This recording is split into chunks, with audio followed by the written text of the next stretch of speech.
தாய் தமிழ் உறவுகளுக்கு வணக்கம். இடைத்தேர்தலை புறக்கணிக்க திமுக முடிவு. இடைத்தேர்தலை புறக்கணிக்க திமுக முடிவு என்ற தலைப்பில் இந்த காணொளியை காண்கிறோம். தற்பொழுது 6 தொகுதிகளுக்கு இடைத்தேர்தல் அறிவிக்கப்பட உள்ளது. திருச்சி கிழக்கு, அம்பாசமுத்திரம், தாராபுரம், மதுராந்தகம், பெருந்துறை, விராலிமலை உள்ளிட்ட 6 தொகுதிகளுக்கு இடைத்தேர்தல் அறிவிக்கப்பட உள்ளது. இதில் நடைபெற்று முடிந்த சட்டசபை தேர்தலில் திருச்சி கிழக்கு தொகுதியில் மட்டும்தான் திமுக 2வது இடத்தை பிடித்தது. மீதி 5 தொகுதிகளிலும் திமுக 3வது இடத்தை பிடித்தது. தற்பொழுது தேர்தலுக்கு பிறகு திமுகவுக்கு மேலும் மக்கள் மத்தியில் பின்னடைவு ஏற்பட்டுள்ளது. இந்த சூழ்நிலையில் தேர்தலை சந்தித்தால் திமுக திருச்சி கிழக்கு தொகுதியில் மட்டும்தான் 2வது இடத்தை பிடிக்கும்.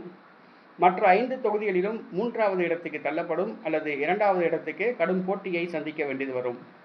இது திமுகவுக்கு பின்னடைவாக கருதப்படும். திமுக வெற்றி பெற வாய்ப்பில்லை. திமுக 6 தொகுதிகளில் தோல்வி அடைவது உறுதி. ஆக இடைத்தேர்தலில் போட்டியிடாமல் இருப்பதே நல்லது என்ற முடிவுக்கு வந்துள்ளதாக கூறப்படுகிறது. ஆக 6 சட்டசபை தொகுதிகளுக்கான இடைத்தேர்தலை திமுக புறக்கணிக்க முடிவு செய்துள்ளதாக கூறப்படுகிறது.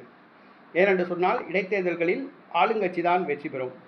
தற்பொழுது தேர்தலுக்கு பிறகு தமிழக வெற்றி கழகத்துக்கு மக்கள் மத்தியில் கூடுதலாக செல்வாக்கு ஏற்பட்டுள்ளது. இது திமுகவுக்கு மிகப்பெரிய பின்னடைவை தரும்.